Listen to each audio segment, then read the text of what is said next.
All right, there we go. We got our recording going, and I figured I better send you guys an email for the call this week because I totally forgot to do that last week. I don't know what the deal was. I must have been completely off track. But anyway, we had a fair amount of people show up last week anyway, even though I didn't send the call reminder out. So that's a good thing. You guys all know it's Thursday. But here's the thing. I've had a lot of meetings this week. I've been very productive. So one of the meetings I had was with the people from Meetin, which is Meetin is like the Zoom replacement. So I think we're going to be doing this call next week on Meetin just to kind of feel it out, see how you guys like it. It's so cool. They've done so many updates. I hadn't looked at it in a long time, but we had all of their founders on and we went through, they walked me through, and I can actually, they're talking about doing a branded version of Meetin for me for my affiliates, which you can preload all the presentations into the side, and then as the affiliate is doing a presentation, all they have to do is click and it loads the presentation right into the meeting room. It's really, really cool. And there's a feature called widgets. And if you're talking about something, like let's say we're on here and I'm talking about Crypto Club, for instance, I could put a link right onto the screen and it would stay on the screen till anybody clicks it. So really cool. You can put banners, you can do all kinds of branded advertising where you can't do really any of that stuff in Zoom unless you get an enterprise version. So anyway, I think we're going to probably try that out next week. So definitely open the email for next week because you're going to get the Zoom or not the Zoom link, you're going to get the Meetin link. How If do you spell Meaton, John? it's Meetn, Okay, no EN. Okay. no en, it's just meet with an n on the end. Meetin. So we'll try it out. If you guys love it, maybe we'll keep on doing it. If you hate it, I'll go back to Zoom. So does it? John, how much does it cost? Do they have a free version like Zoom? I'm sorry, I don't know why I was in the meeting room till 2 minutes past, so I missed the beginning part. Oh, no problem. Yeah, they do have, I don't know if they have a free version anymore. They used to. Like if you get it now, you can get a free version of it. When they update all of the pages, because that was what they wanted to do. They're reaching out to me because they're updating a bunch of pages and stuff and bunch of their deals and offers and things. So they're changing their pricing. They're very competitively priced. They're cheaper than Zoom.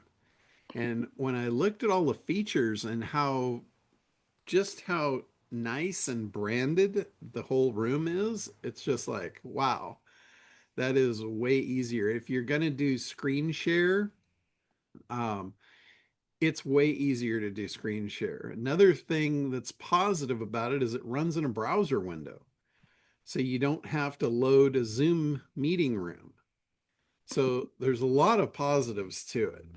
Everybody has a browser. I've had so many people like they freak out about Zoom rooms for some reason.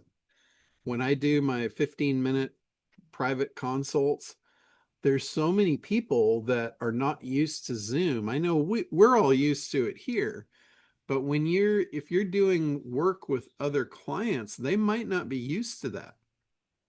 So the ability to just send them a URL that's a browser link and they're in the room, that's pretty cool. They don't have to download anything, they don't have to log into anything. They literally just click the link and they're live with you in the room.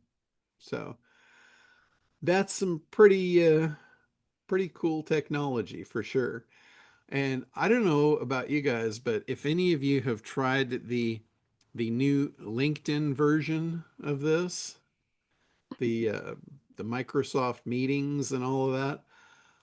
I do not like that platform. I have not had good luck whatsoever with that platform. I think that just absolutely sucks. And their their new thing, I think they call it Team. That's their replacement for LinkedIn, or not LinkedIn, Skype. Skype went away earlier this year, and they moved everything to this new Teams, and I don't particularly like it near as much as I liked Skype. And I've noticed my communication, everybody moved into there. So it's like I didn't lose any of my Skype contacts or anything. They're all in there. But what I've noticed is people that were really responsive to me over Skype, when I message them in Teams, I don't know if I'm going to get an answer or not. I don't think they're monitoring it. Like Skype, if you send them a Skype message, it would pop a little notification. They'd look at it and they'd get right back to you. And Teams, for some reason, it's just not as effective of a communication bridge, I think. So anyway, that's kind of the groundwork, the daily cleanup of all stuff. Does anybody have anything you want me to go into specifically today? Hey John, can you go back to meeting real quick? I'm on the website and I missed the early part of what you said, but it's showing a pro version for 14.95, which is no different than Zoom, and the meeting webinar at 49.95 if you go to their website. Okay, they've probably have updated stuff on their website. What you want to do is go through one of my branded landing pages for it. Okay, all right. So, and you're going to send that out to us? Yeah, actually, if you go to download the AI book, or a lot of my freebie stuff has it on the thank you page. That's one of the things I have when you go to the thank you page and you download whatever it is I'm giving away. Down at the bottom, it'll have a Zoom replacement, and that's a link to my affiliate page for Meetin. Okay, so Kartra has the webinar built in and they're not charging you extra. Are you saying that this might be something worth checking out as opposed to Kartra's webinar? No, I haven't used the webinar feature of Meetin. Just like I used to use the webinar feature of Zoom, but then they took that away and they put it into a higher Right. paid version. So I never really used it after that. And I have not honestly tried the Zoom or the webinar feature inside of Kartra yet. Well, I had it and you attended, so I guess it went okay because you didn't say this sucks. Okay, well, cool. So you were a co-host, so I guess it doesn't suck too bad. Okay, well, it must operate an awful lot like Zoom because I was thinking that was a Zoom. Oh, okay. That yeah, that's in Kartra. Okay, I'll shut up Okay. now. They might have actually, they may have actually bought an enterprise version of Zoom and plugged it into Kartra. Okay, got it. Because I know Zoom sells enterprise versions. You just have to be up to a certain level to be able to qualify for it. Right. So that might be what's in there. But I know in Kartra, it depends on what level of Kartra you're at as to whether you get that or not. So Yeah. Yeah. anyway, but if you're just doing meetings, uh, I think the Meetin is going to be a real competitor to Zoom. Okay. The other thing is it doesn't have any timeout feature. Like I know with Zoom, if you're on a lower level, you've got a timeout feature of, I think it's like 40 or 50 minutes or something. Right. I don't have that, but okay. And then all of a sudden it just drops you all off. And then you got to hop back on again. So that's probably not a big deal, but if you're dealing with a high-end client or something and your Zoom meeting kicks them out, that's not very cool. So, and anyway, what would this week be if I hadn't come up with something new for you guys? So, so I'm working on a little project. I'm calling it social cyborgs. And you guys remember when I put out the freebie, the lead magnet for Franken AI? That was like a social media poster. The problem with it was a very entry level one, and it had very pseudo AI capability to it. So in other words, it wasn't very good. It was a great freebie. It was a great lead magnet. I got a lot of people. I built a pretty good list using it because I put it out in a bunch of the free giveaway sites and all that. So I got a lot of people that signed up for it, downloaded it, and it created a list for me that told me everyone on this list is interested in social media. So having a list now, I have the ability to find something that actually is good, which is what I've done this week. So I found a program, and it's a company that makes agent software. So I bought a copy of it, a white labelable copy, and I renamed it to Social Cyborgs. And it's really a robust version of what Franken AI wanted to be. But Franken AI was just kind of a low level cheesy program. Worked, a lot of people used it. People, some people loved it, some people hated it, but it was a very entry level product. Whereas the Social Cyborg, this is more along the lines of the Build a Becky software. So it's very robust. It will do all of the social media campaigns for you. It'll do video, it'll create AI videos, and you can basically just give it a keyword. You can give it a website, you can upload a knowledge base, whatever you want to do, but that trains it on your business. So the first thing that you want to do is you train it on your business. That way it's not just making like just random posts.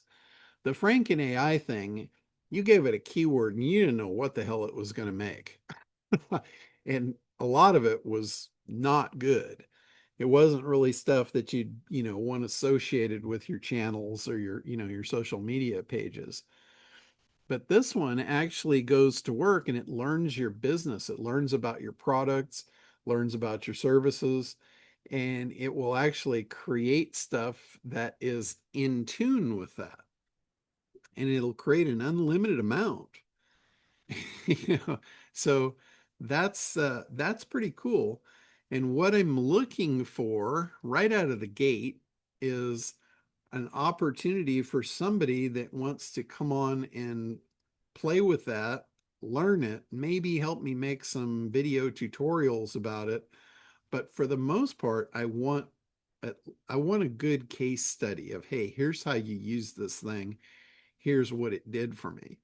So if there's anybody that has the time and wants to learn a new program and, has a little bit of technical know-how or ability,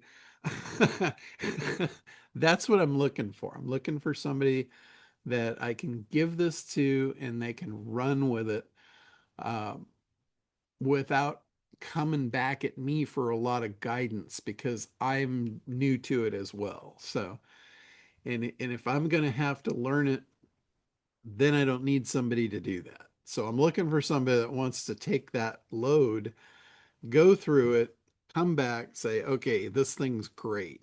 Here's what I did with it. Here's all the stuff it did for me. So if anybody is in that boat and you want something new to play with, let me know and I'll get you hooked up with an account for it.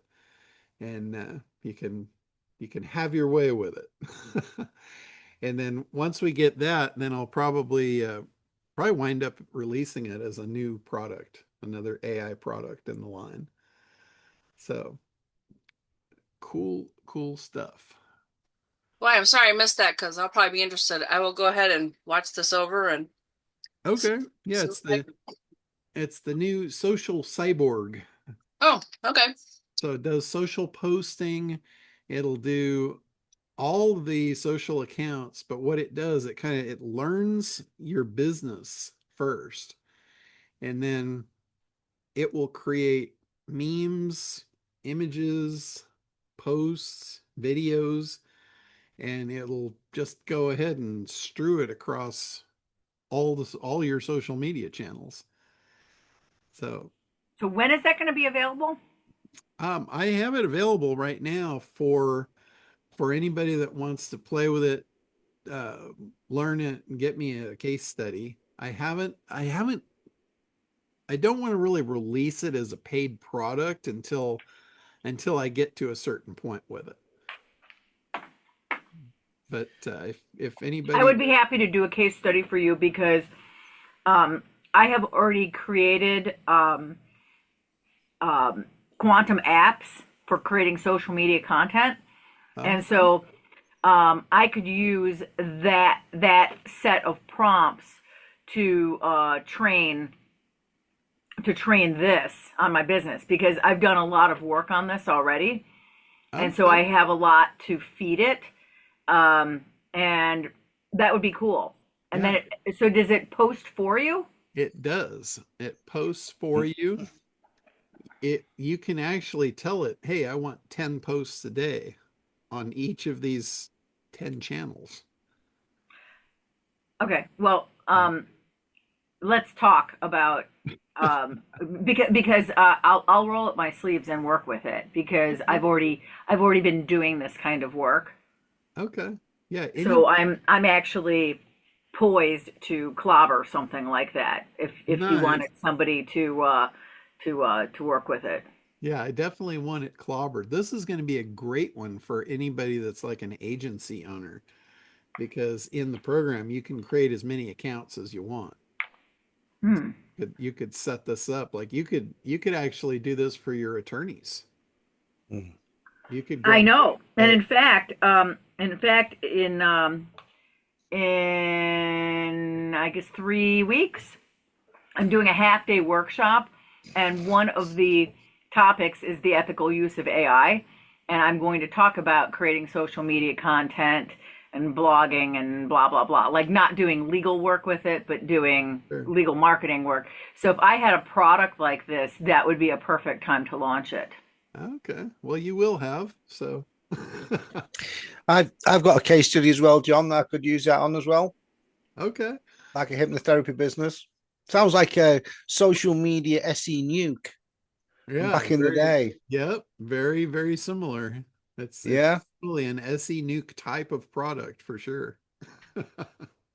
So what do we do? Do we just sort of direct message you for that? I'll send you an email. Yeah, yeah. Anybody that wants to get in on that, go ahead and shoot me an email and then we'll put another Zoom together where we just work on that. And I'll Cool.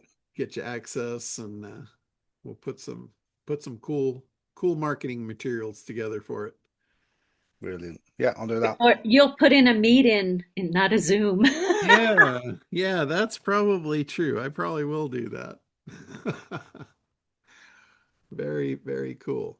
That's definitely a tool Also, I'd be interested in. I'm just not quite savvy or there yet, you know. not quite there yet. But I'm creating all new social media accounts for my new business, and I think Oh, that would okay. be helpful to just Yeah, yeah, it could definitely I probably like I suck at social media. I'll tell you right now.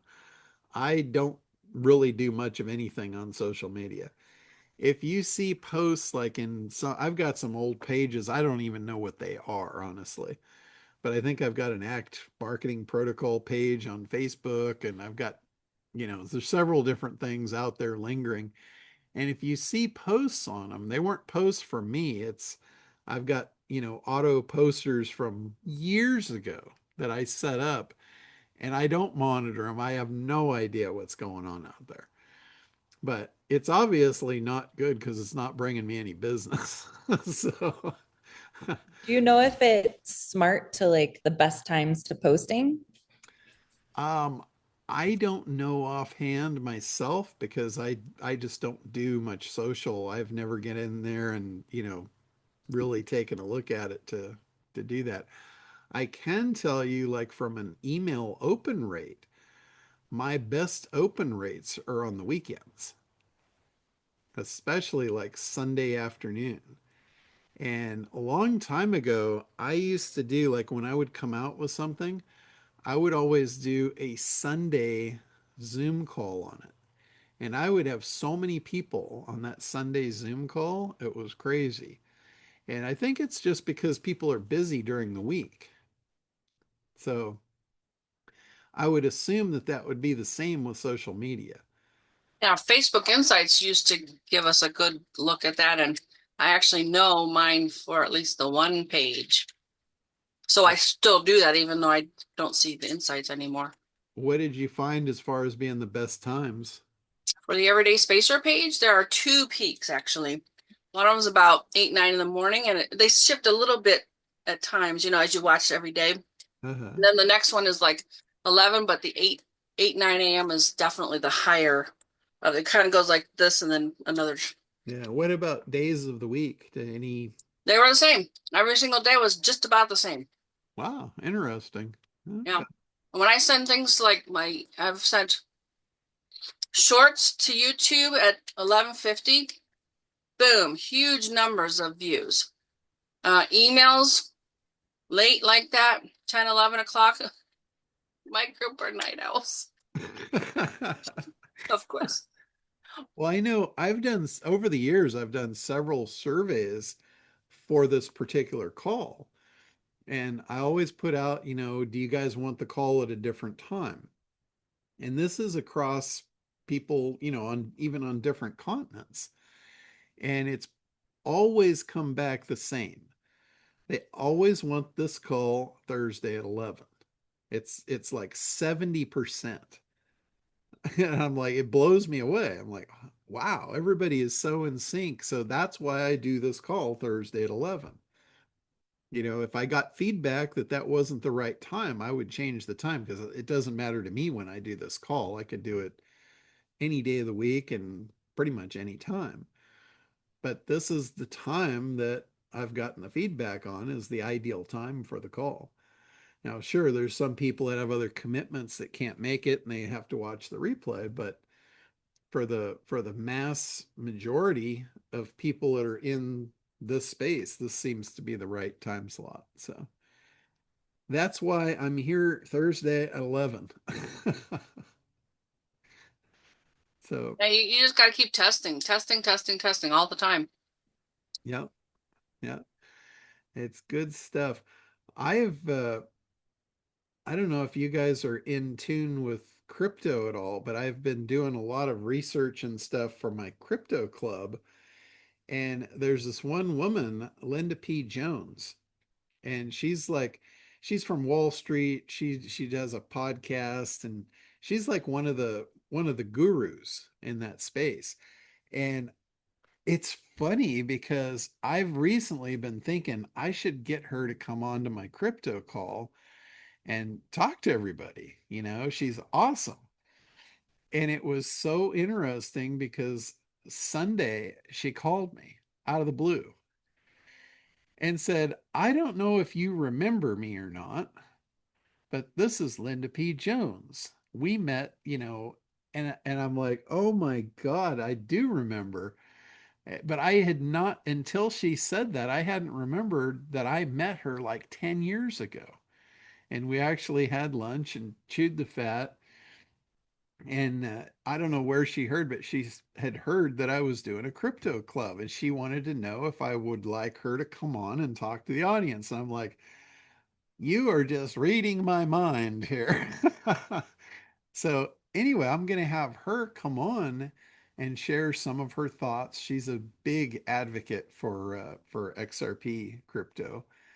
And it was really great conversation that we had over the span of a couple of hours, and she just really solidified a lot of stuff that I had theories about, and she was able to cement them in for me, so that was really cool. So that's going to be going on here pretty soon for anybody that's interested in that. And I know Jerry's going to be interested in that one. Yeah. So anyway, I just thought that was really cool. And I'm like, when she first I knew who it was when I answered the phone. And she's telling me, I don't know if you remember me or not, but as she was saying that, I remembered back to the actual time when I had met her, and I up to that point I didn't remember that. I'm just thinking, yeah, I would love to reach out to this woman and introduce myself and see if I can beg and plead to get her on the call. So that was pretty funny. And let's see, what else have we got to cover? I am I was meaning to do this before this call, but I'm going to probably do it right after the call. I'm making a new app inside Quantum that I'm going to call the WIIFM app. And that's the What's in It for Me. We've got the WizGat. What is so good about that? This is another variation, another version of that.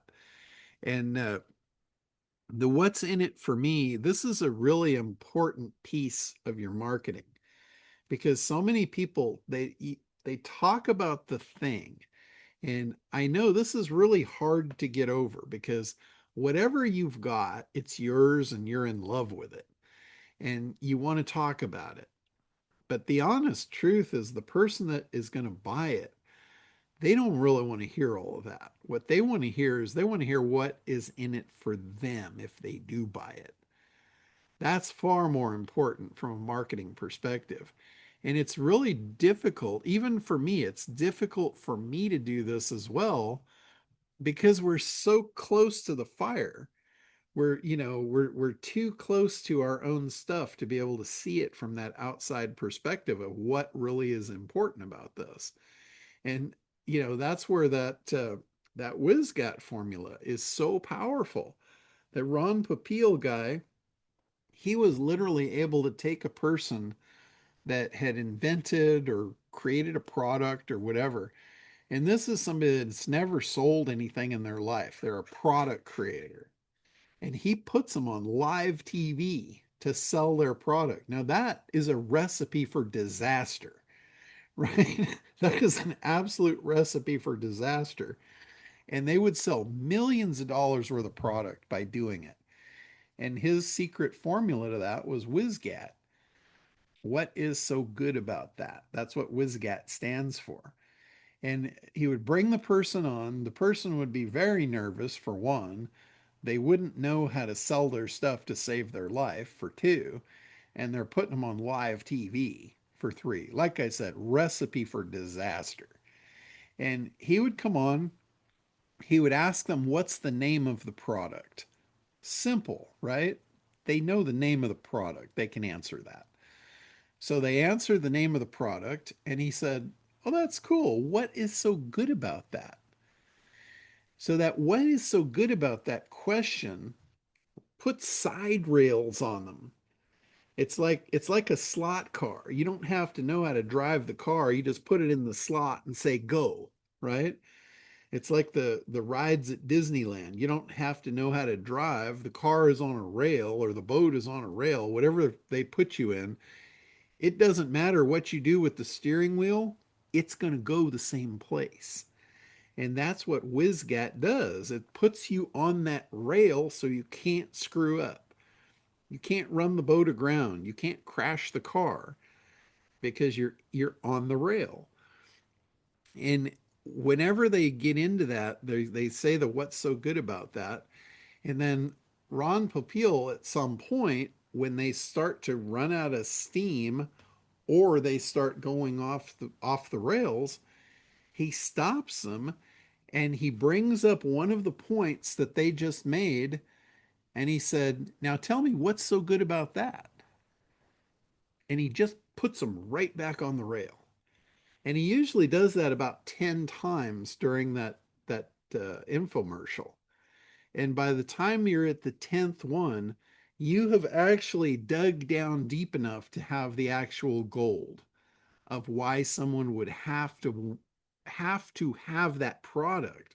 I was going to say why they would want the product, but there's a change. There's a fundamental change that a lot of buyers go through, where they go, oh, it's interesting to, yeah, I want that, to, oh my God, I have to have that. Right? If your goal in life should be to be able to explain your product or your service to the point where the person that is listening has to have it. Right? You don't want them to just want to have it. You want them to have it.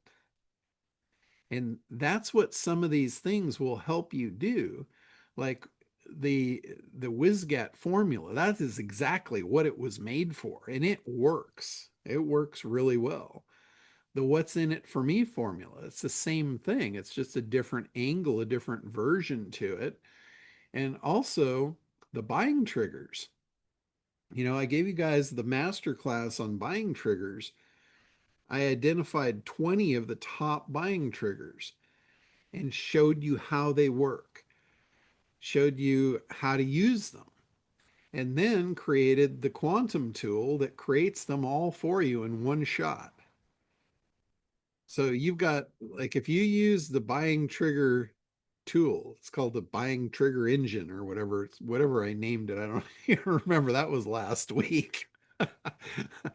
So it's in there and it will create all 20 of those triggers that I taught, each one of them.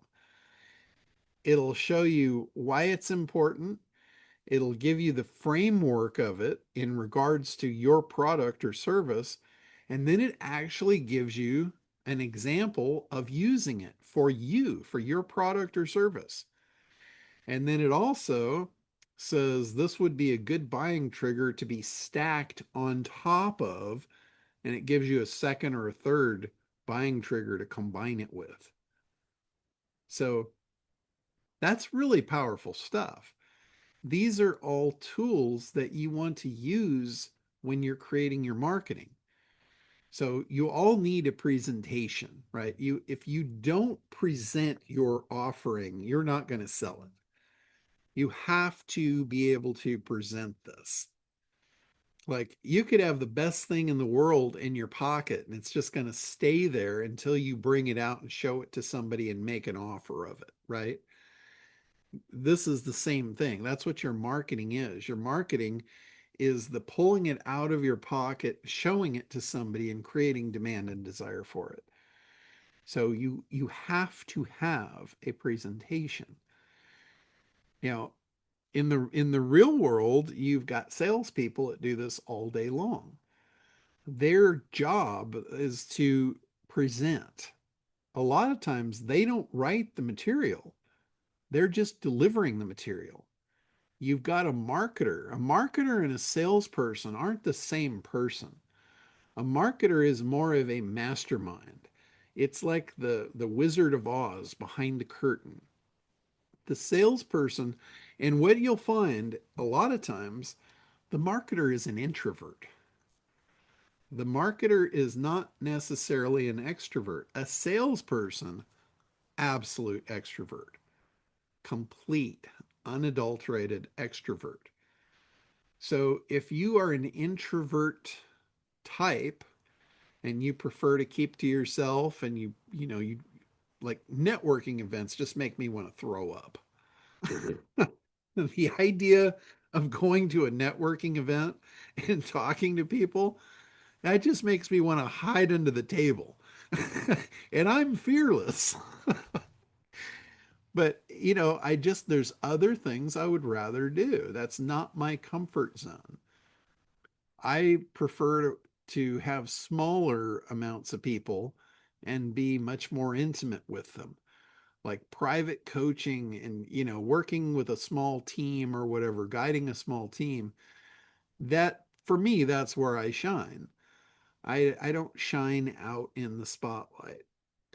Now, that said, I have learned over the years to be able to do that, but it's not an everyday thing. And it's like, okay, I go out, I perform a job, boom, I kill it, and then go back in the hole. So, because you can make a lot of money as a salesperson.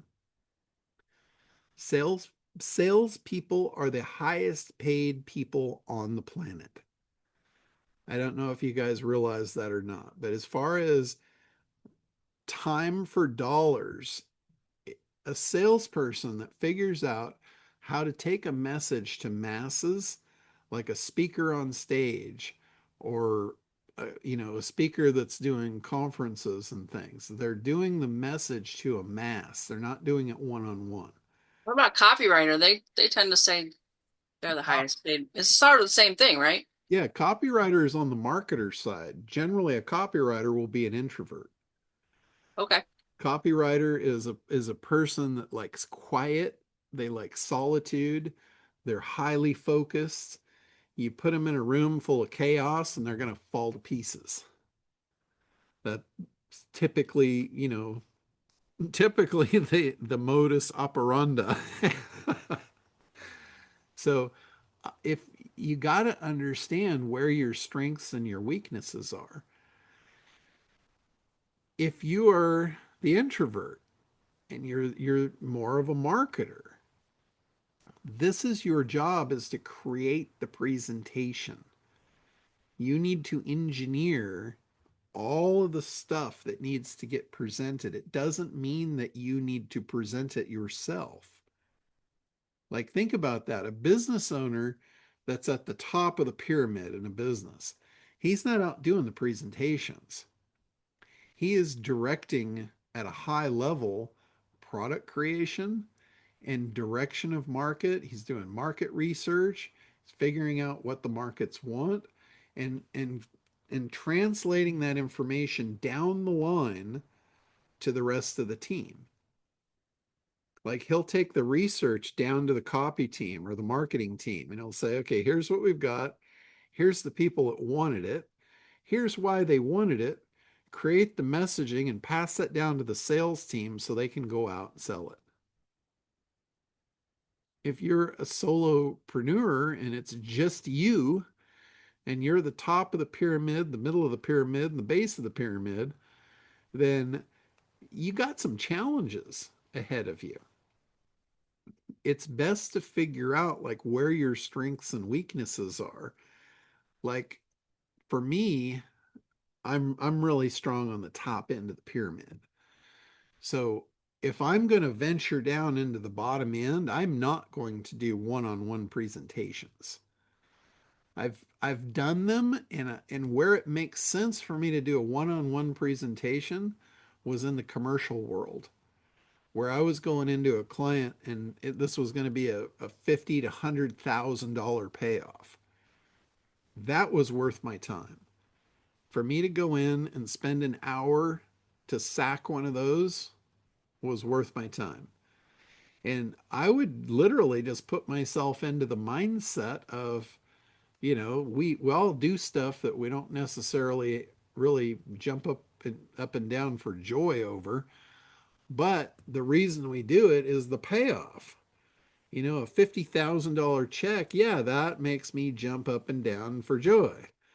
So if I got to go in and do something for an hour that I don't particularly care for to get that enjoyment, that is worth the effort. But if you're selling stuff that is, you got to sell a volume, go back in the lessons and look at the freedom formula. The freedom formula first has you get a number of what it costs to live your ideal life. And then the next thing you look at is, what is it that you're going to sell to make that money? How much profit is in each sale? And now you have a simple math equation. How many do I have to sell to fund that life? You know what the life costs. You know what you're selling. You know how much profit's in the sale. How many sales is it going to take? And now you've got your numbers for your business. So if you're only making, $100 a sale and you need to make, $10,000, what do you have to sell 100 of them, right? 100 times 100, I'm pretty sure that's 10 grand. So you have to figure out how am I going to move 100 of these every month? Right? Do you want to do it off the cuff? Do you want to wake up every morning and say, okay, I've got 30 days in the month. I have to sell 100 units, so I better sell 3 today. I better sell 3 to 4 every day to live that lifestyle. And if it takes you all day to sell 3 or 4, that's not a very good lifestyle, because you're not going to have any time left over to take that 10 grand and do what you thought you wanted it for. It's going to eat up all your time. So you have to look at this as a realistic thing. And then you have to build a machine that will do the sales for you. So we're in the perfect spot to create automated sales machines here, because we have access to the internet for delivery of the message. We have access to websites and web functionality to automate the message. And we have AI to help craft and create the message.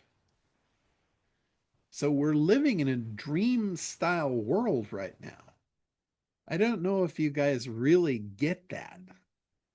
The people before us, like if you look back 10, 20, 30 years ago, for you to be a successful business owner was way more difficult than it is today.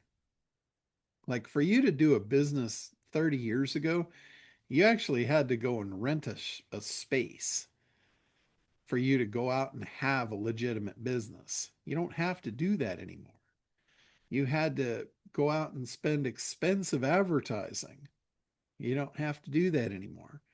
You had to hire a whole bunch of people to do a whole bunch of things you didn't know how to do, and now you don't have to do that anymore either. So we should all be very thankful for where we are in time right now. Like, I wish I was a lot younger right now.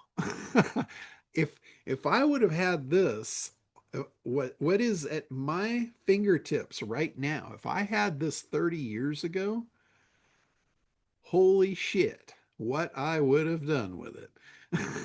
I mean, I am at this point, I am mostly fascinated with it.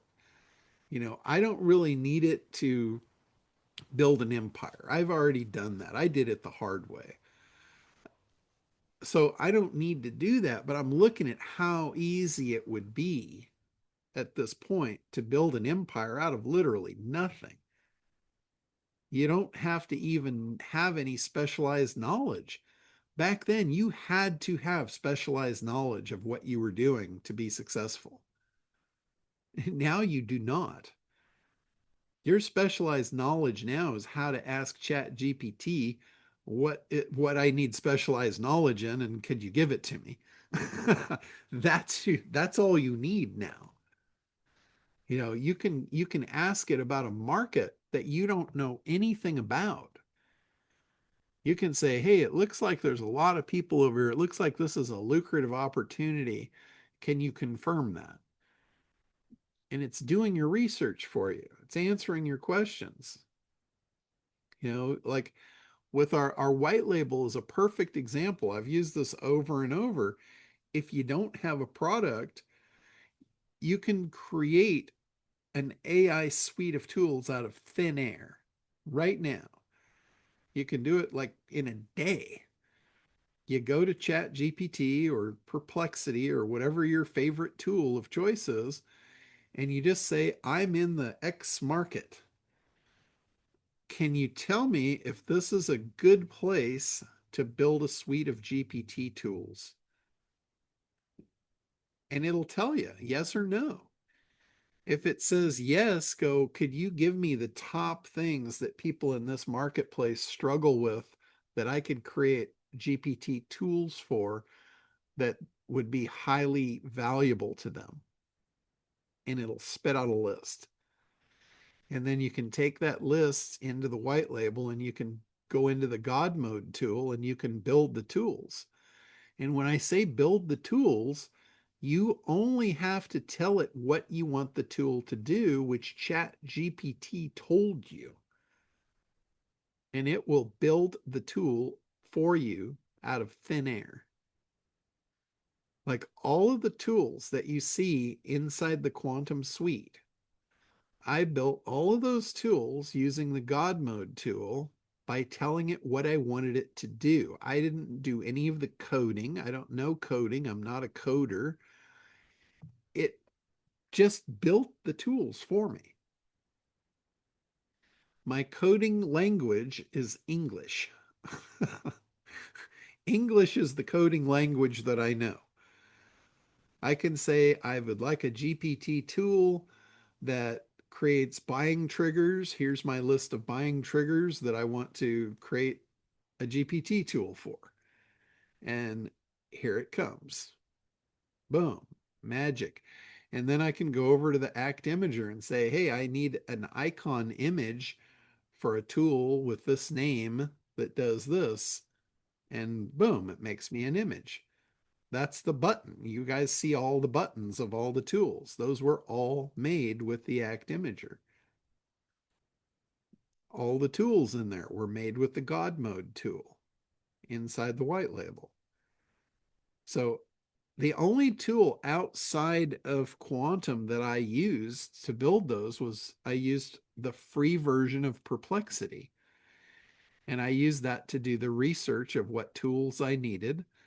And basically, I used Perplexity to write the prompt to actually create the GPTs. I copied that. I went over into the God Mode tool and pasted it in. That was how difficult it was. It was, for the most part, a simple question and a copy and paste job. And you guys see the tools, how awesome they are. You can make tools like Gina's been making tools for lawyers, attorney offices, stuff. And it's just like that. She doesn't need specialized knowledge. She doesn't need to know coding. She doesn't need to know any of that stuff that you would have had to have known 20 years ago. It's English and copy and paste. And I'm pretty sure everyone here can do that. And then you've got a suite of tools now that's highly valuable. Again, the problem is you've got something really cool in your pocket. You have to be able to tell someone about it. You have to be able to present it in a way that they're going to be interested, and then they're going to want it, and then they're going to have it. If you can present it in a way that they have to have it, you do not have to be a salesperson. You don't need a salesperson. The sales will be irrelevant because people will just buy it. So, Aaron, go ahead.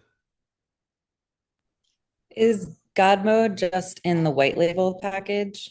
Yes. Okay. Yeah, there's a couple of extra additional tools that are in the white label, and they're basically for you to build the white label out. And that's the God mode tool. And also, I never saw your John bot come through for the regular. You said that wasn't a white label. It's actually the tool that makes the John bot is called the AI personality tool or AI assistant. That one's blocked for me too. I think that's only white label, but Okay, yeah, but you said probably. you had a John bot that was for everybody, but I still haven't seen that. Okay, so I created the John bot. You can find John bot on my Internet Dominator site because I took the widget code and I put it on the Internet Dominator site. So if you go to internetdominators.com, there's a little cartoon version of me down in the bottom right corner of the internetdominators.com site. That is the John bot.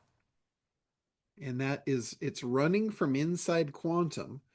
So I built it in my white label Quantum, and then it gives me the widget code. So I can put it in the white label or I can put it onto any web page I want. But it can't be if we don't have white label, can it be in our quantum account so that we can easily ask it questions? I believe so, but I'm not 100% positive on that. If Because you it's not in there. That's what Aaron was saying okay. yeah, last So week you said you'd put it in there. Not here either.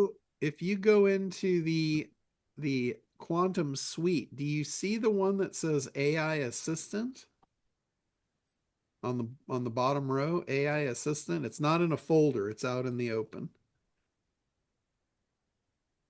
Yeah, AI assistant. Yes, AI assistant is how I built the John bot.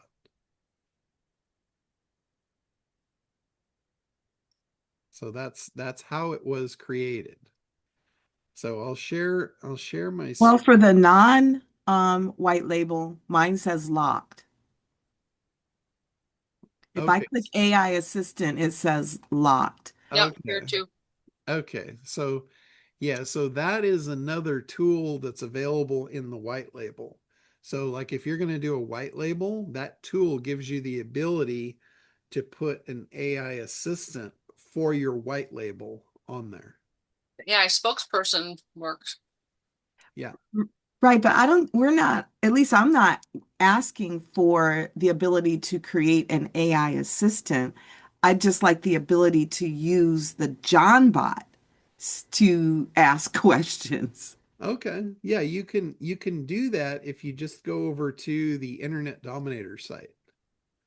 So like go Oh, we to can ask John about their questions. Okay, cool. yeah, if you go to the Internet Dominator site, down here, there he is. Yep. So that's the John bot right there.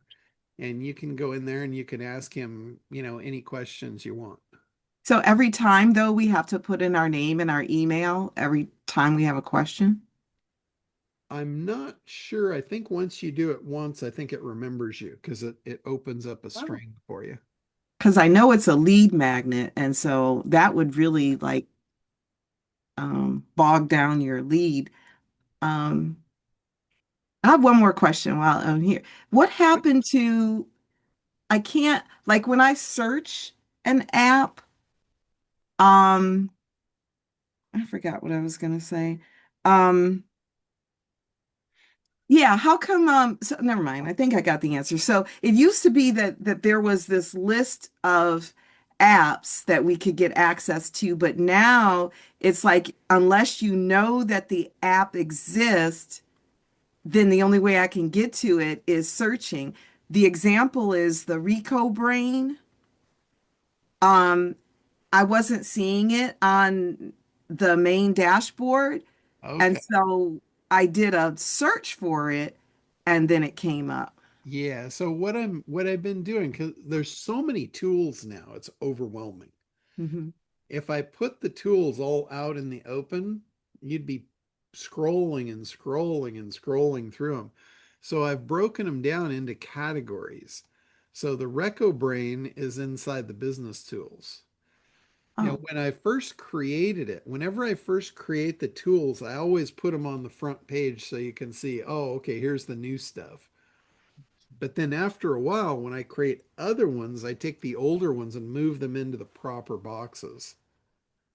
okay. So I just couldn't otherwise, find it. this would all get just very cluttered up. So like this is the new one. This is the buying trigger persuasion engine. This is the one I built last week for you guys. And it is awesome. And I did decide I'm going to replace out the one in here that's called buying triggers. When I look at the output of that, it sucks compared to the new one. I mean, it really does. So I'm going to remove this one and uh, and basically this will be your buying trigger tool because it does all of them in one shot, and it's so much more powerful using the framework that I used because I actually did the lessons and then I took the lessons into Perplexity and I had Perplexity basically pull the lessons apart into JSON, which is its own language, and analyze each lesson for all the steps in the lesson. And basically what I was doing by doing that was I was training the AI on the framework for each buying trigger. So when it generates the buying triggers now, it actually works off of a particular framework for each buying trigger.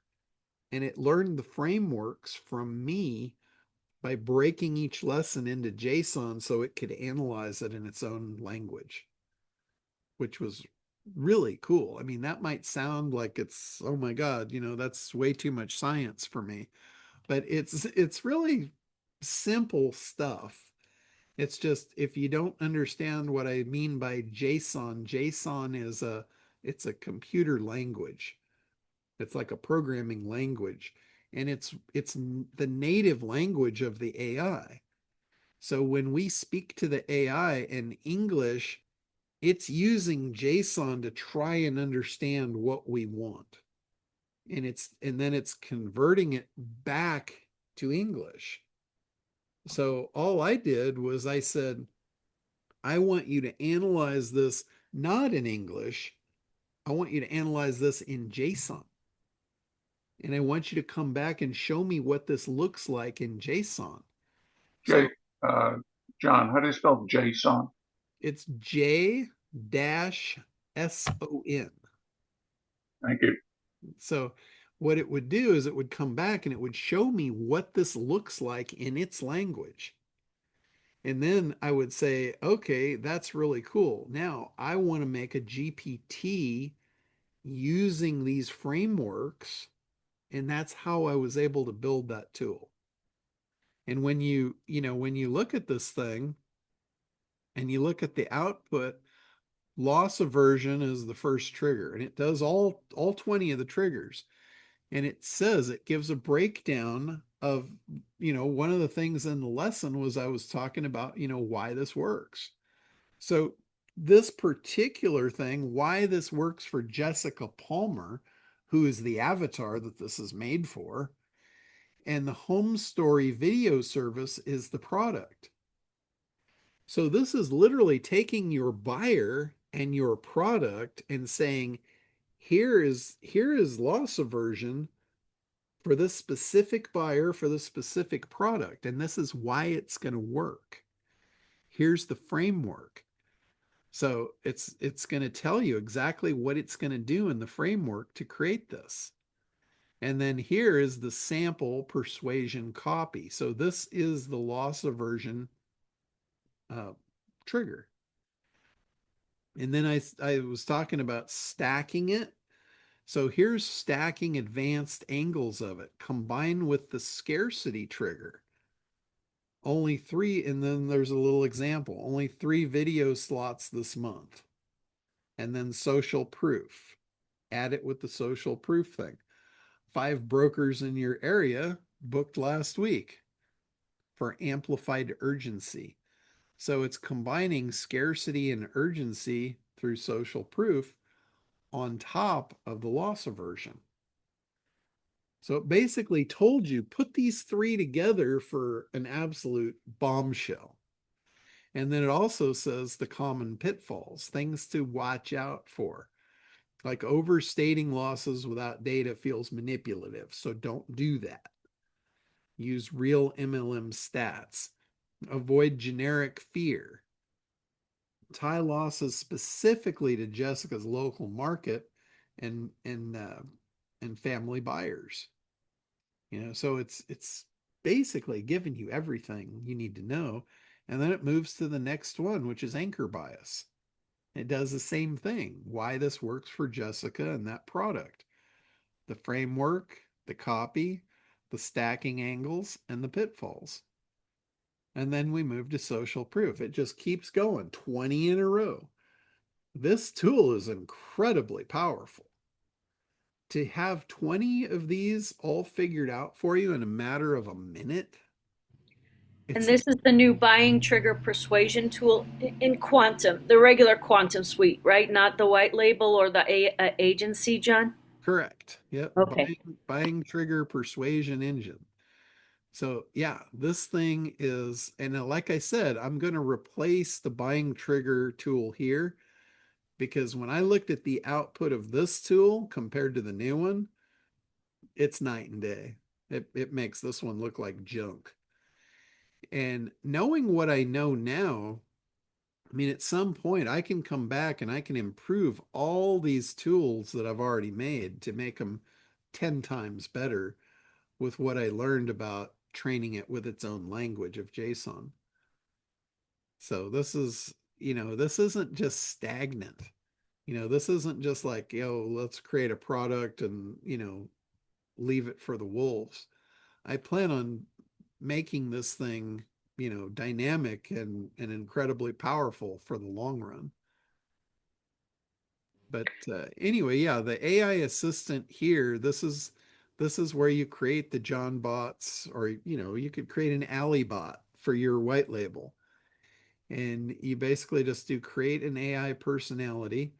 And then you can also put this on other places. So you can do that. You can edit it. You can do the admin view. In the admin view, you can see what people have been asking it. And this is really cool because in here, like you can see the conversation and you can see its answers. Now, if it didn't answer properly, you can give it feedback. You can correct it so it learns, so next time it knows how to answer that question better. So you can literally look through and see, what people are interacting with your bots and then retrain them. So that's pretty cool stuff. Let's see, view. This will just pull it up to use it. Let's see what else here. You can go into edit. This is where you can name it. You can put a description, the logo. You can set what type of personality. I put a custom and then I put the instructions. And these instructions I got from the Becky bot tool that creates bot personalities. So I gave it my own information and it created all of this. That's a lot of text there for instructions. And then I connected it to the knowledge base of the John bot. And then here you can put strictly remain on topic. AI starts the conversation. Uh, disable image generations. I found that the image generation in the answers wasn't good. It was trying to create graphs and stuff, and they really weren't right. So I turned that off. And then you can publish it. And then for optimization, I optimized this one for logic and reasoning.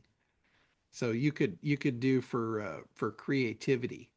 So if you were going to do this, for art, you would do creativity. For me, I wanted logic and reasoning because we're creating stuff to dial this thing in. And then as far as the other tools used to create that, if you go into the AI bot folder, this is the build a Becky. This is the one that creates the personality. So this is the profile. This is what I copied and pasted in there. And it created all of this.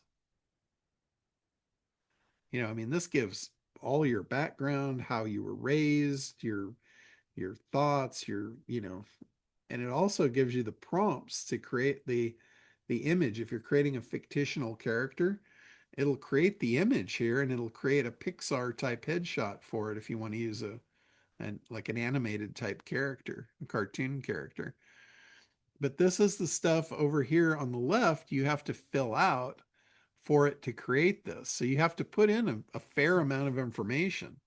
Like what subject do you want to create an AI expert for? What's the name you want to use? What's the age? What's the sex? What's the expert's background? Expert's education and experience. Who influenced the expert? What is the writing style of the expert? What kind of music does the expert like? And John, did you use anything to help you answer these questions? Like, I remember one time, I think it was you, you said you did the how am I fascinating test or something. Like did I don't recall, but you shared with us some test that and you showed us your results that you were a certain kind of personality, but it wasn't like DISC or something. But my question is, how did you use a tool to help you answer all these questions? I didn't. I mean, I knew myself. I just put in the answers. So how was the expert raised? Farm versus city, religion, values, etc. So I just put in, I just answered the questions and it spit out the profile. So if you were creating a an expert that was a fictitious expert, you would basically just answer these questions for who is this person? Who do you want them to be? And then it'll generate that profile for you. And then the next thing that you need to do is you need to go to the knowledge brain and you need to create a knowledge bot or a knowledge base. So I created the John bot knowledge base, and I basically just took text files and PDFs, and these are all the documents that were loaded up to create this knowledge base. There's 14 in total, and this is all the transcriptions of all of my calls, all of my training back to like 2018. So all of these weekly calls back to 2018, the John bot now knows the answers to all the questions I've been asked for the last 7 or 8 years. So he's probably pretty damn smart. He's probably smarter than I am because I couldn't possibly remember all of that. So he's got access to all of it. The ACT marketing protocol, lessons 1 through 12, 13 through 24. There's call transcripts from 2025. There's ACT 25 through 36. So he's got access to everything. Anything that I've done and recorded, which I record almost everything, he's got access to. So you can do files, you can upload URLs, you can do manual documents where you just type stuff in, or you can create AI created documents if you don't have one. That's how you can create knowledge bases. So you just attach the knowledge base and the personality inside the John bot, and away you go. Or it's not it's AI assistant is what it is. I created the John bot in there. So that's pretty much how it works. Let's see, what else do we have here? The AI spokesperson. I don't know if you guys have had a chance to play with this one, but this will create like a video spokesperson that you could put on your website that will say anything you want it to say. So we'll skip the tour, but you can upload an image in here. You upload a script. You can upload a voiceover, an avatar. Pitbull owners. Here's some that I think Brady was playing with this for some pit bull thing. Other bullies be like, dude, you're huge. And I'm like, hey, come on. I'm no bigger than you, man. But seriously, I am bigger. Then they say, how you get so big, dude? And I'm like, easy peasy, my friend. I'm hitting the bully protein powder every day. No more skinny pup look for me. If you want to get huge, bro, just got to bullyproteinpowder.com and use promo code BIGBULLY. So that's pretty cool stuff. He put an image of a dog in there that he created with Act Imager with a Bully Protein t-shirt on, and now that's the spokesperson. You hand it a script and away you go. Well, I want to see what that tattoo girl says. Come on, John. Pitbull owners. We know you love your pit bull and want them to reach their full-size Oh yeah, potential. she doesn't sound as That's why badass, we made but Bully she looks Protein powder. badass. Made just to bulk up your pit bull the easy, natural way. Just sprinkle it on their food and watch them gobble it up. Bully Protein powder is 100% vet approved and made with 77% pure protein. That's why it's Americans' favorite choice for adding muscle to pit bulls. Get yours now at bullyproteinpowder.com. Use promo code BIGBULLY. I don't Again, she looks more badass than she sounds. Yeah. Yeah, I don't know. I don't think this is actually even a real product. I think Brady just made this up as a fictional example. Mm. So I think he was doing that to show you how to use the tool. But that's a pretty cool tool if you need little short videos, like if you're doing shorts for YouTube, or you just want to put something cool on your website or your product pages or social media or whatever. That's a really cool little tool there. It's called AI Spokesperson. So let's see. All right. So that was a little walk through the twisted mind of the John bot.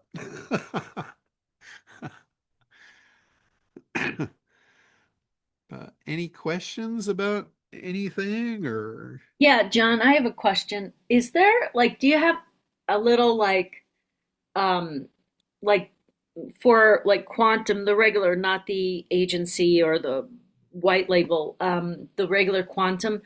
Do you have like a little like recommended start here? I just don't recall if you do. You probably do, but like in other words, there's so many tools. Is there a basic list to like go, here's step one, step two, step three, that kind Yeah. of thing? Yeah, there is a video. Like when you get access to Quantum, you get the members area that's a Kartra member site, and then you get the Quantum tool itself. So the Quantum tool itself is where all the tool set lives. The training and all the other stuff is in the Kartra membership site for Quantum. And I believe there is an overview tutorial video that kind of covers the whole thing. But there is really no start or finish with a set of AI tools like this. The assumption is no one is going to need all of these tools. There's every tool you probably will ever need. If there's more tools you want, I'm happy to create them for you. But the honest truth is most people are going to use maybe a half a dozen of these tools. And the idea is you have every one of these tools is like having a professional at your fingertips that specializes in a particular thing. So, like the Act Imager, for instance, almost everybody is going to use the Act Imager. It's the first tool in the suite, and it creates AI images. We all need images. Most of us don't know how to create images. Most of us are not graphic artists. Most of us are, we don't have that creative gene to be able to just, paint on an open canvas. So that's where Act Imager is that professional at our disposal to create those images for us. The Video Genesis, same thing. That's like having a video production team at your fingertips anytime you want, 24/7. They're there to create a video. All you have to do is give it a website. It'll read the website, write a script, do a voiceover, create the images, and pump out a full-blown video in 2 to 3 minutes. So, there's a bunch of these tools that you may never use, like video editor, you might not do that. Movie maker, you might have no interest in, making full motion pictures. The audio suite, you might not need a rap song for your business, but there's a tool that will make you one if you need it. So the idea is really to just use the suite as as a whole army of employees. Like most of you love the idea of outsourcing, right? But you don't want to hire someone.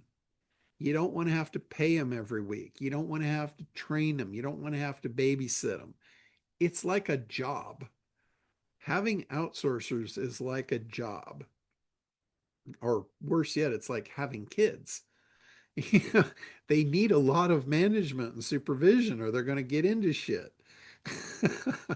So this is like having a bunch of adults that literally you don't have to train. They're just there to do what you want. It's really, really cool. So that's really how you use it, Allie. There's no right or wrong. There's no order. It's just what do you need right now? Pick the tool and go for it. Got it. I just didn't know if there was a, your brain is so logical, if there was like a little um place where this is for me, like I will get lost in like, ooh, this looks good, and forget about what the hell I was trying to do. But so I was looking for a like use this tool for that, use this tool for this next step, but I just have to So look inside at the it. folders, I tried to put the tools in a logical order inside the folders as much as possible. Like for instance, on the image tools, there's like 9 image tools in that folder, and Act Imager is the first tool. So I tried to like put them in the most logical order. And when it comes to the Act Marketing Toolbox, that folder, they're in a pretty logical order too, because the first tool is the market segmenter. The next tool is the build a buyer. The next one is the competition. So they're in a pretty logical order, but not to say that you couldn't use them in any order that you need them. Like you might go in there and say, oh yeah, I already have all this stuff. I just need a lead magnet, or I just need a big idea, or I need ideas on bonuses. So you would just go right to the tool you needed and just take it from there. Thank you. Uh, there's there is another tool that reminds me. I never made a tool to help people visualize like their ideal life. I think that might be a really cool tool because when I play this game with people, like when I'm at a live event and I'm talking about the ACT program, the first thing I'll do, and this is important for creating demand and desire. If somebody doesn't want something or it's not top of mind, it's hard to get them to attach it to your product, to need it and have to have it. But if I start off a presentation with getting people to dream and imagine what their ideal life could look like, and then I show them how to get it, and I tie that to the ACT marketing protocol, that's a pretty good way to activate them to want something and then create demand and desire for my product as getting them what they want. So walking them through that process. And whenever I do this, like Gina was a mad woman at this. She took to this like a duck to water. She built out her ideal lifestyle and didn't hold anything back. I don't remember what it was, but it was like, didn't you need like 100 grand a month or something for your ideal lifestyle? It was awesome. And I'm like, that's cool. But there was people in the audience that were like in disbelief, like, oh my God, how could a life cost that much?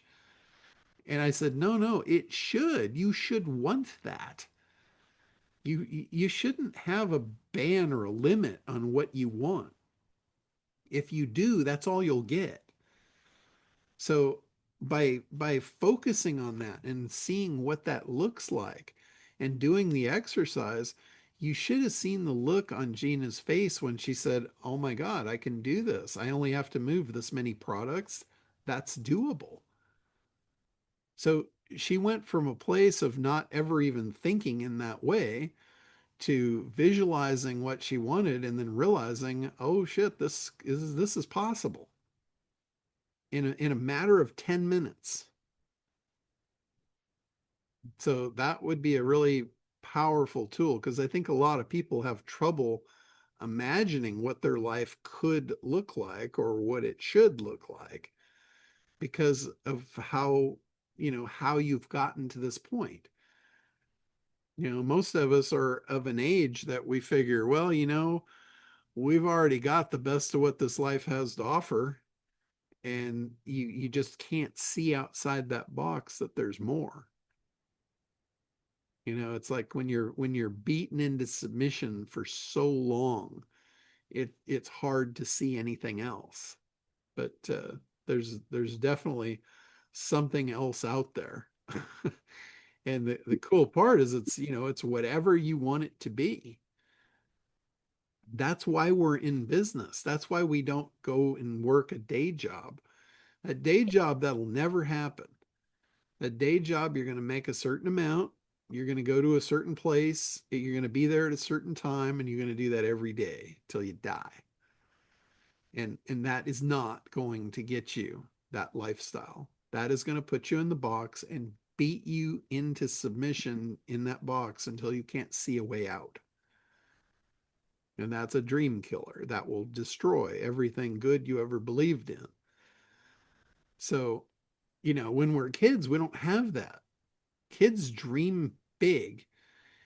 Kids want to go to the moon and walk on the stars because no one has beat them into submission saying you can't do that. So they don't know.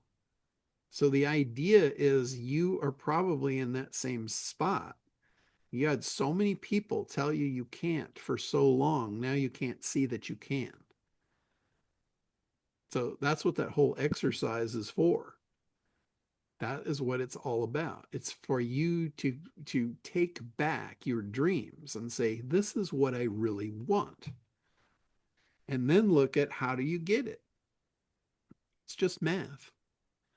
It's what do you have to sell? Is the market big enough to justify those sales goals? That tells you you've got a profitable market. Now you've checked the first box. You can take the next step.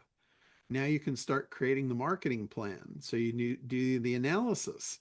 Who is this person? Who am I going to sell this to? What makes them tick? What's going to make them want this? What's going to make them have to have it? And then you start creating your marketing materials. This is your presentation. This is how you present, how you convince them that they've got to have this thing. And then if you're an introvert, you're not a salesperson, the beauty is you don't have to be. As long as you do all the other stuff, you can put it into a webinar format. You don't even have to do the webinar. You can have AI do the webinar for you. You can create a creature.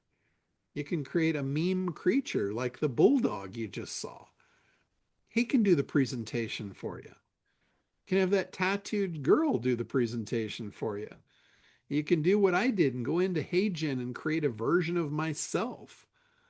Almost all the training videos of the last few months have not been me. It's the AI version of me. All I do is I engineer the script and then I feed it into HeyGen, and you got an AI version of me doing the perfect presentation. I never stumble on the words. I never screw up the script. I never miss a line. It's perfect. When I do a presentation, it's not ever going to be perfect. No matter how hard I try or no matter how hard I want it to be. So really, really cool stuff. I hope this is like sinking in for you guys because I really I really want this for you. I want you to be able to grasp this and get the outcome. And if you're stuck, don't be afraid to come out and tell me where you're stuck.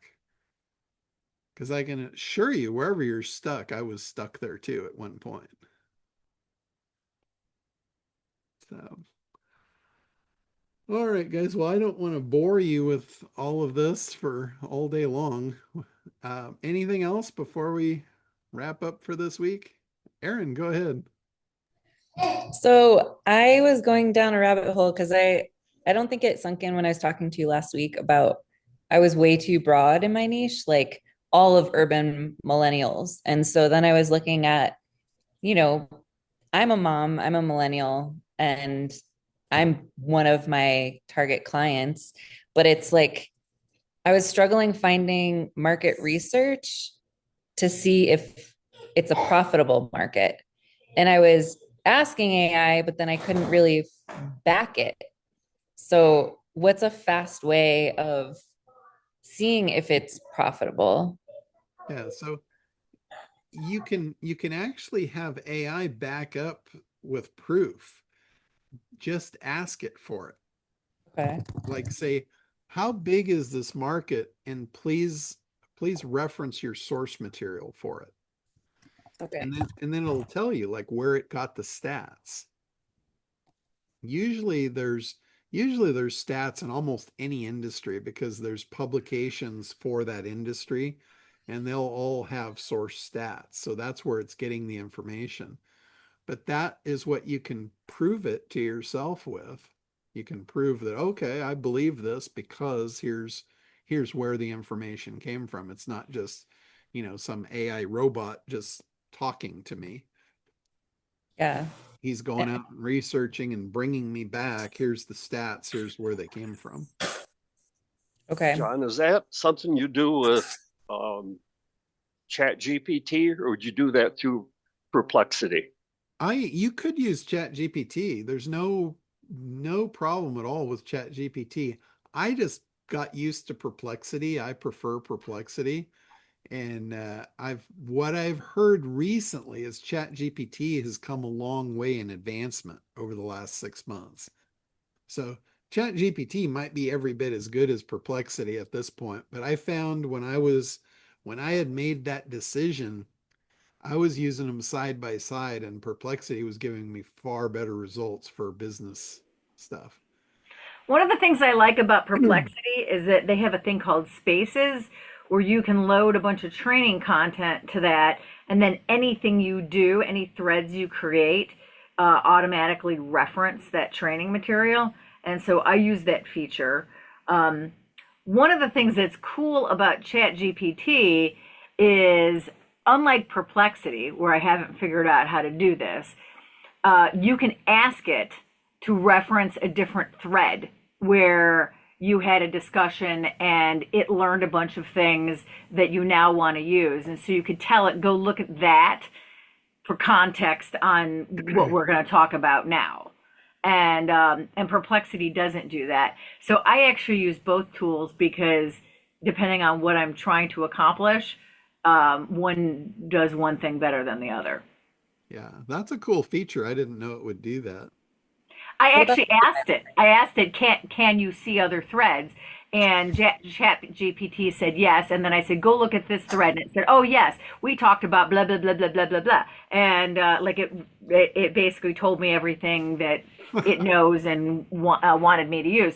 Whereas in Perplexity, even in a space, if I asked it to reference a different thread, it would say it can't. I asked that question directly. Can you see other threads? And it said no. Okay. Yeah, so that's probably a limitation on it. I mean, I suppose you could take all the content and then just copy it and then load it back as a document and then say, here, reference this. Yeah, you can actually create a knowledge base. That's what I do when I train on the white label and I train in the God mode. I actually take the string in Perplexity that I've been using to create my tools, and I can transfer that to somebody where they can just pick up that thread, and then it has all of the training on creating the tools.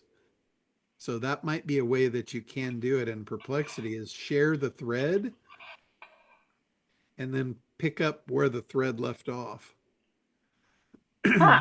That doesn't combine them. Like if you're working in one and you want to go pull from another, it doesn't solve that problem.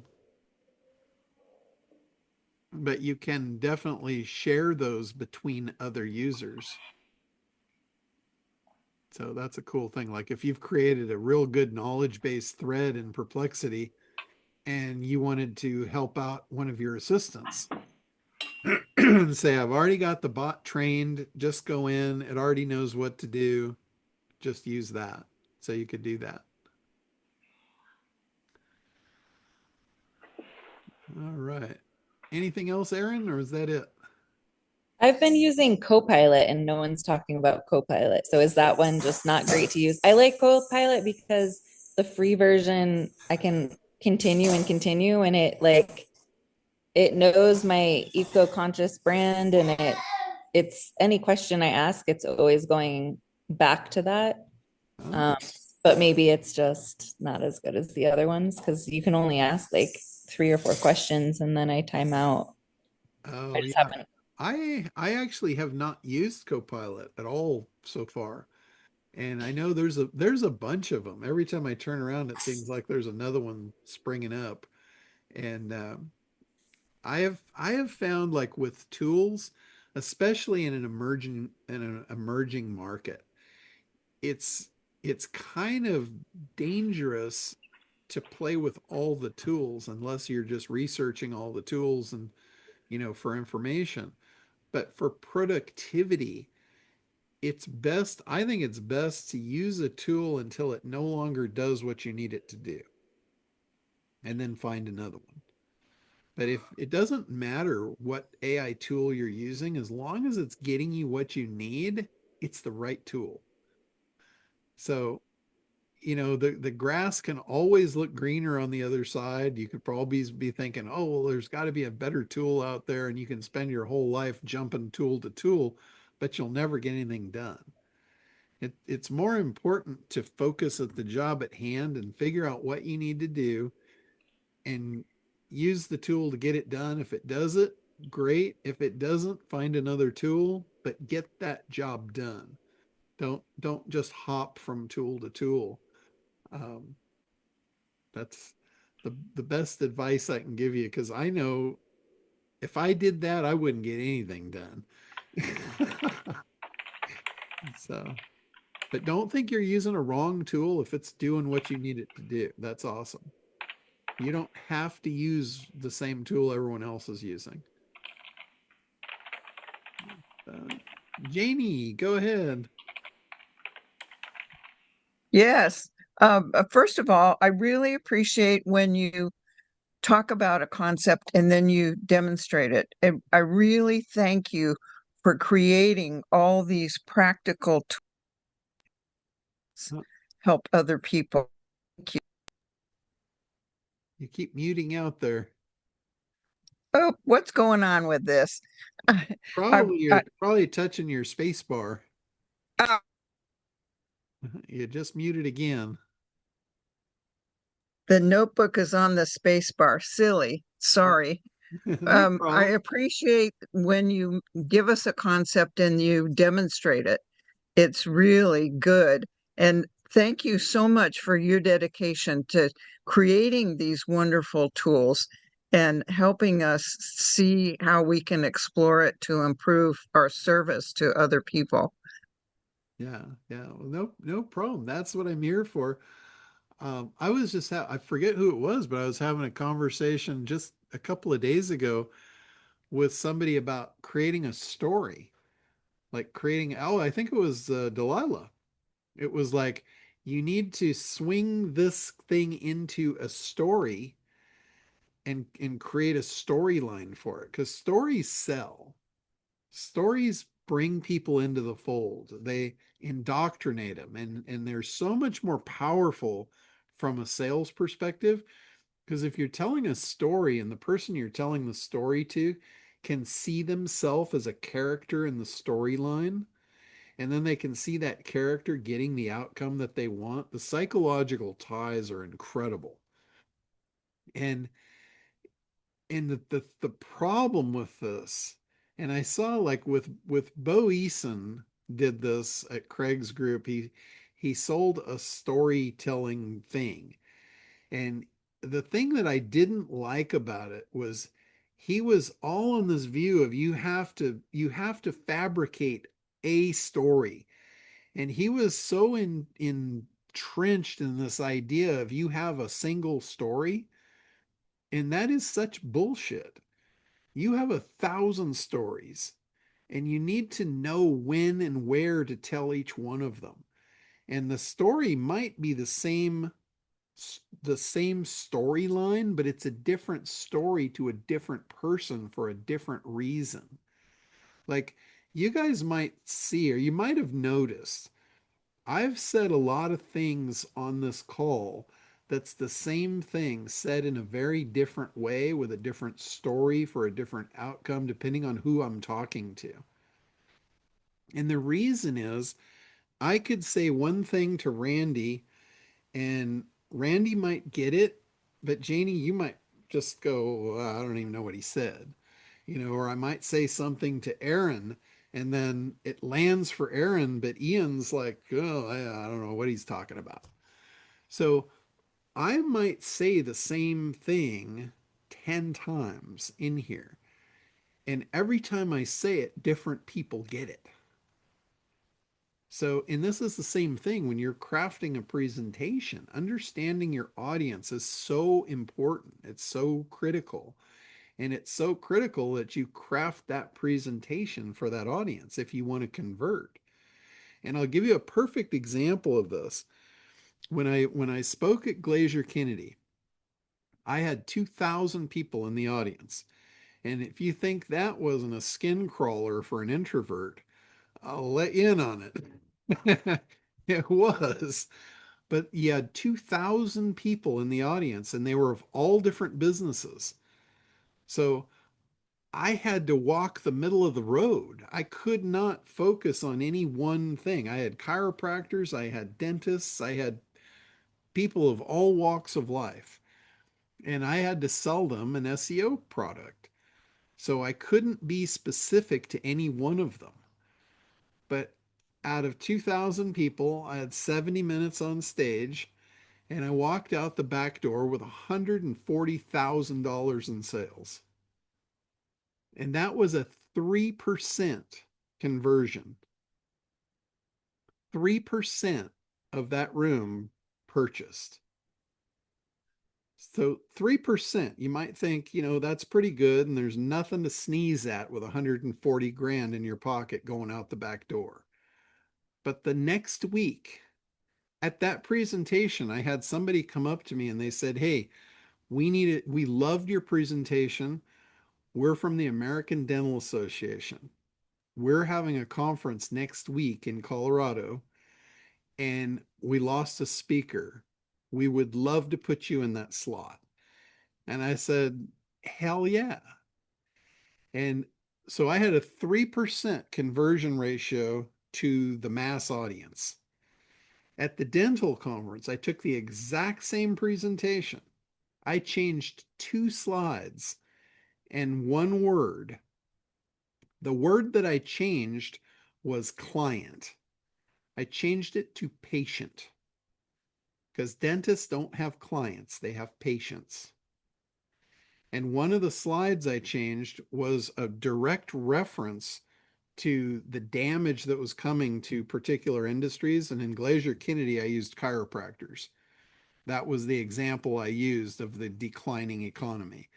And what I did with the dentists, I pulled it right out of the Dental Association magazine, the direct quote for what was happening inside the dental arena.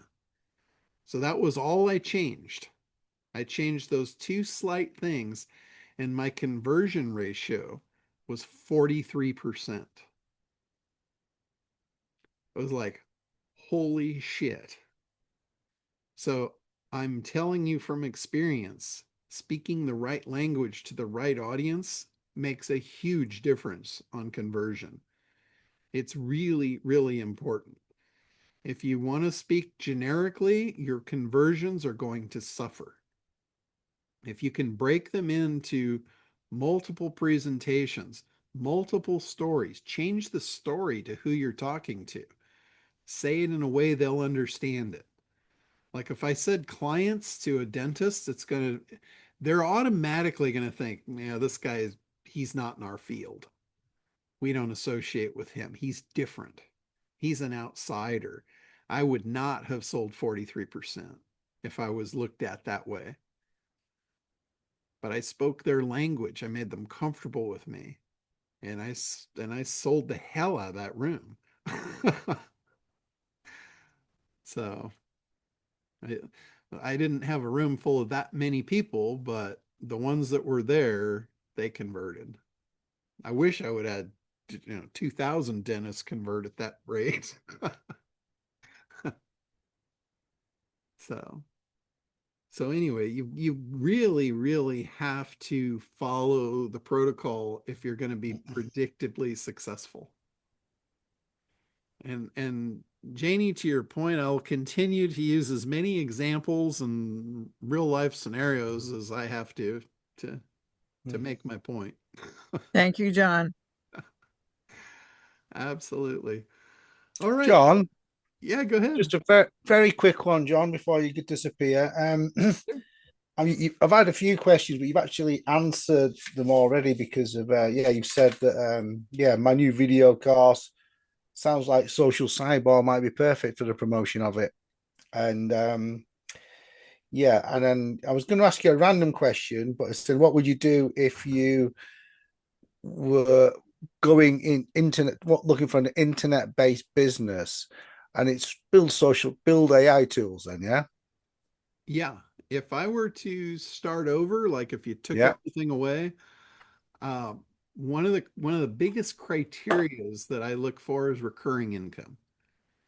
So I wouldn't do like a one-off product. I would look for something where it was recurring and also had big opportunity to pass people down the line for affiliate relationships. okay. So this would be like a monthly recurring income product rather than a big hit, sort of some Yeah. $5 a month or something, yeah, $10 a month for yeah. Yeah, I will all day long. I'll take a smaller amount on a recurring basis than a one-hit Willie. Okay, You know, brilliant. Well, that's when I'm working with affiliates, because a lot of times I have affiliates, I have an army of affiliates that will do my sales for me. I just create the presentations. The affiliate will put me on with their audience. I'll do the presentation, and everybody goes home with a bag of cash. So everybody's happy. But with affiliates, I have to make a sale to the affiliate to put me on their to out to their audience. That's a sale. I yeah, I have to make a presentation and get them to say yes. It's not necessarily I'm not selling them a product. I'm not trying to get them to pay me something, but I'm trying to get them to take an action and say yes and engage with me and create a relationship. So it's the same thing as a sale. So I need to understand what's important to them. And what I understand about affiliates is the big hits are way more important to the affiliate than the ongoing revenue in smaller chunks. That's just a thing of life with them. They're okay, all about the front end. So when I'm doing an affiliate offer, a lot of times I will take the price of the product up more than I would normally sell it for. And I would give the affiliate the lion's share of the front end. okay, Like for instance, with the ACT program, I would take the front end price to get into ACT up to like 497. Like we're selling it right now for 97 bucks. Just because I yeah, want as many people to get access to it as possible. It's not about the money for me. I could care less about the front end. But with the affiliate, that's where they get their drive from that. I'm going to do this and I'm going to make a bunch of money and, off to the races. So if I reprice and say, it's a $2,000 product, we're going to discount it to your audience for 497 and I'm going to give you 400 bucks on a sale. They're just like, yeah, okay, when can we do it? yeah, yeah. Okay, and that's worked many times for you, yeah. Yeah. Yeah. And a lot of times I'll give them the lion's share on the front and then I won't even offer them anything on the back end because I know they don't care.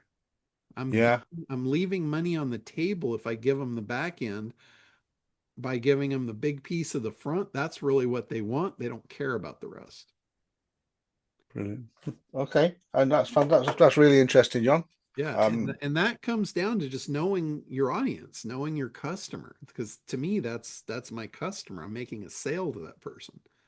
Well, for my eternal shame, just starting to record my course, my land finding course in the UK, and I just put it into Copilot now. Just the prompt you said, is there a market for this? And which is criminal, really, because I should have done it way before. But yeah, because I checked Facebook groups and things. There's groups in the UK with 200,000 people in these Facebook groups, so I don't need too many of them guys. But yeah, it did come back and said, yeah, you've got a big tick in a box here. You're definitely a big demand. Got a bit late. And then finally, AI SEO seems to be a bit of a buzzword at the moment. What's your thoughts on that quickly? Yeah, we're actually probably a week or two away from releasing a product called Optimancer. And Okay. Optimancer is basically for agencies. We'll have a version for just like the retail guy that wants to use it on his website, but it's mostly a white label product for agencies to sell it as a service. But it's a WordPress plugin, and what it does, you install the WordPress plugin, and that plugin now communicates with our central server to do the work. And Okay. the first thing it'll do is it will scan the website page by page and do a deep dive analysis on each page of the website. And then on our central server, we will create the LLM file.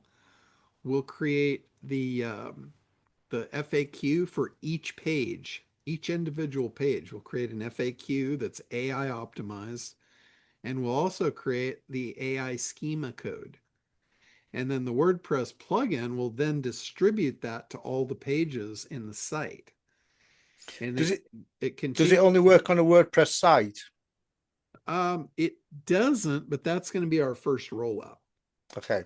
Our first rollout will be the WordPress plugin, because most of the people we work with, most of the agencies, they're all working on WordPress. Yeah.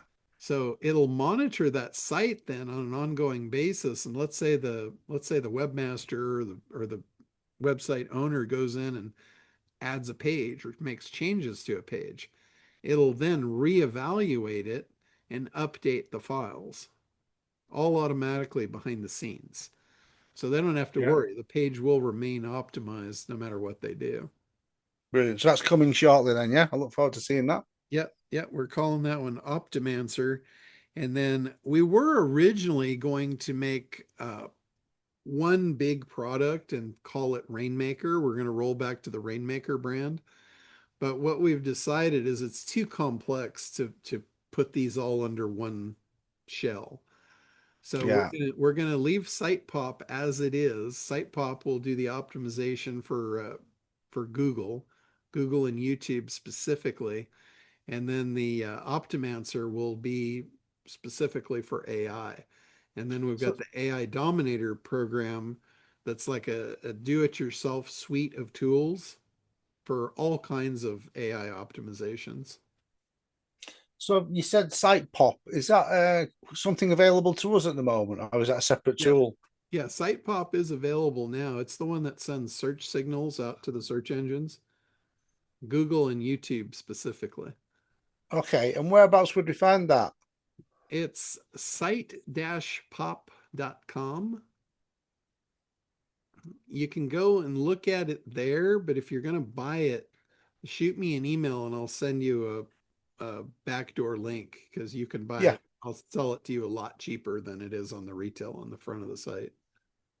Brilliant. Thanks, John. Have you been to Poland yet? Yes, we were actually there in I think April. Yeah. Do you have a good time? April or May, something like that. Yeah, we had a great time. We were there for a couple of weeks and toured the whole country, and the food was amazing. Yes, it is. Yeah, very good, very good. No, I'm glad you enjoyed it. The chocolate over there in Europe is just so much better than It is. Yeah. Yeah, American chocolate is a definitely an acquired taste. Yeah, definitely. Yeah, you get home and you go like, oh, what is this? Wax? Chocolate covered wax? Mm. Yeah. Yep, it is. Cool Thanks, stuff. John. Good to see you, mate. Yeah, you too. Jerry, go ahead. Yeah, the SEO question prompted a question for me. Anytime I do a search on Google, just ask a question or put a topic in, it always generates the first response is the AI response, so that all the other companies or people who, trying to optimize for their business is below that. And so I'm just curious, what's that doing to business now that these AI platforms are being dominating the search results? Well, it's definitely taking a bite out of the old school search engines. That's Hmm. for sure. Like I can tell you for me personally, I rarely go to a search engine anymore. I'm asking all my questions in Perplexity, and I get such better answers. Like if I'm looking for a product or looking for something to purchase, and I know that that's got to be taking a big bite out of Google's market share. Hmm. So naturally, they're going to try and, mend into it so they can keep up with the times. But Google's been making this slide for the last 20 years. Originally, when they came out, I don't know if you guys remember back that far, but originally Google was a white page with no text on it. It just had a search bar. And their whole angle was simple search because they knew people didn't want to get inundated with all the stuff that Yahoo was doing to them.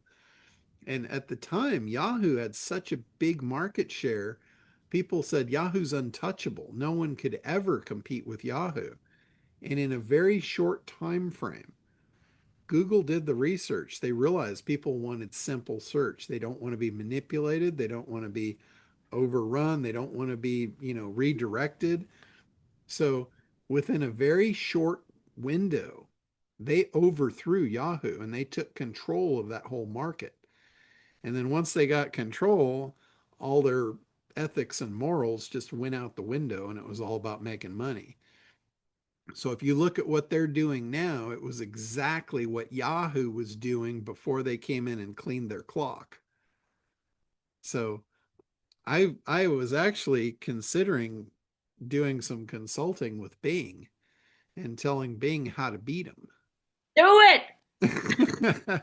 But I couldn't get them interested enough. There's a lot of politics behind who does what in this thing. So, but I told him, I said I can tell you exactly how to kill them in a short fashion. Wouldn't take long. How about doing your own? Call it limbo. I'm not that ambitious. Maybe when I was younger, I would have taken that battle on.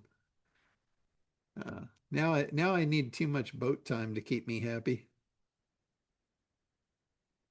It's, but yeah, they're definitely there's definitely a big impact though on search and the users of search, like somebody that's using Google as a search engine to try and find stuff. It's fairly frustrating because you've got a lot of stuff before you get to the actual search results. Like when you search, you want to know organically who's the best, right? Not who's going to pay the most to get in front of me. And that's pretty much all you get above the fold is who paid to be there. So a lot of people don't like that. And just because they paid to be there doesn't necessarily mean that they should be there. It's that case of when the whole internet came out, it leveled the playing field. There was a time before the internet when if you didn't have a lot of money, your product never saw the light of day. You didn't have a chance against the big corporate Goliaths. And the internet came along and it leveled the playing field. I mean, I was taking people with next to nothing and I could get them on top of search engines so the world would know about their products and services and they could sell and make a fortune overnight. And those days are long gone because of the amount of competitors and the amount of competition, for those slots now. But those days were incredible. I mean, it literally leveled the playing field, and nobody could show up out of nowhere with, just something they just created and make a fortune. And now we've kind of slid back to that point in time where, we're right back where we started. The big Goliaths have the advantage, and the little guys are back at the whim of the wind. So, and then this is where AI comes in. AI again is another technology to level the playing field. It allows people that don't have access and abilities, to play on that big field to have those same advantages. So I love the underdog. I am all about supporting the underdog and using technology to level the playing field. That is my favorite thing in life. And that's why when I landed into the internet space, I've never left. I've been very fluid. I've moved from thing to thing and taken advantage of all the opportunities, but this space is by far the one that I am most at home in. So good stuff. All right, well, we've been at this for a couple hours, so I'm going to let you guys go about your day, and we will be back on again next week. So let me know if there's anything you need, and I'm happy to provide. Thank you, John. Thanks, John. All right, we will talk to you all soon. Happy holidays, everyone. Happy holidays. Yeah.